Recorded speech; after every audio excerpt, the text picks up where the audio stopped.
ఇది మీ కథ మైలో and the moonlight melody యొక్క తెలుగులో అనువాదం. మైలో మరియు చంద్రకాంతి గానం. ఒక వింత గీతను అనుసరించి రాత్రి ఆకాశంలోకి ప్రయాణించిన చిన్న బాలుడి మాయమైన ప్రయాణం. ప్రతి రాత్రి ప్రపంచం నిద్రలో ఉండగా మైలో అనే బాలుడు తన గదిలోని కిటికీ పక్కన కూర్చొని ఉండేవాడు. అతనికి నిద్ర పట్టేది కాదు, ఎందుకంటే అతను వినేవాడు ఒక వింతగా అందంగా ఉండే గీతాన్ని. ఆ గీతాన్ని అతనొక్కడే వినగలిగేవాడు. ఒక రాత్రి ఆ గానం బలంగా, స్పష్టంగా వినిపించసాగింది. ఒక ప్రకాశించే సంగీత నోటు కిటికీగుండా లోపలికి ప్రవేశించింది.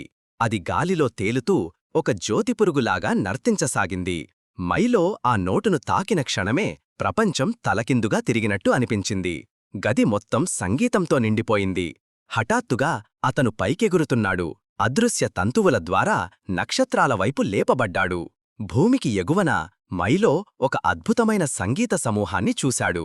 వారు నక్షత్రాలతో తయారైన వాద్యాలు వాయిస్తూ విశ్వాన్ని శృతిస్థితిలో ఉంచే మాయాజాల జీవులు.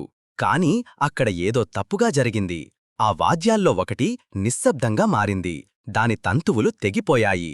గానం కదలకుండా ఉండిపోయింది. నక్షత్రాలు వెలిగిపోవడం ఆగిపోయాయి. మైలో తన తాతయ్య ఇచ్చిన చిన్న చెక్కపు ఫ్లూటును తీసుకున్నాడు. మెల్లగా హృదయపూర్వకంగా గీతాన్ని వాయించసాగాడు. ఆ నోట్లు సాదాసీదాగా ఉన్నా ప్రేమతో నిండినవిగా ఉన్నాయి. క్రమంగా నక్షత్రాలు మళ్లీ వెలగడం ప్రారంభించాయి. ఆ జీవులు మైలోకి ఒక సంగీత నోటు ఆకారంలో ఉన్న ప్రకాశించే క్రిస్టల్ లాకెట్ను బహుమతిగా ఇచ్చాయి. వారు అన్నారు, ప్రపంచం మౌనంగా మారినప్పుడు నీ గీతాన్ని వాయించు, మేము వింటూ ఉంటాం.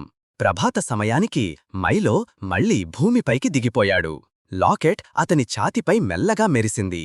అతను నవ్వుకున్నాడు, ఎందుకంటే ఇప్పుడు విశ్వగానం అతనిలో భాగమై మారింది.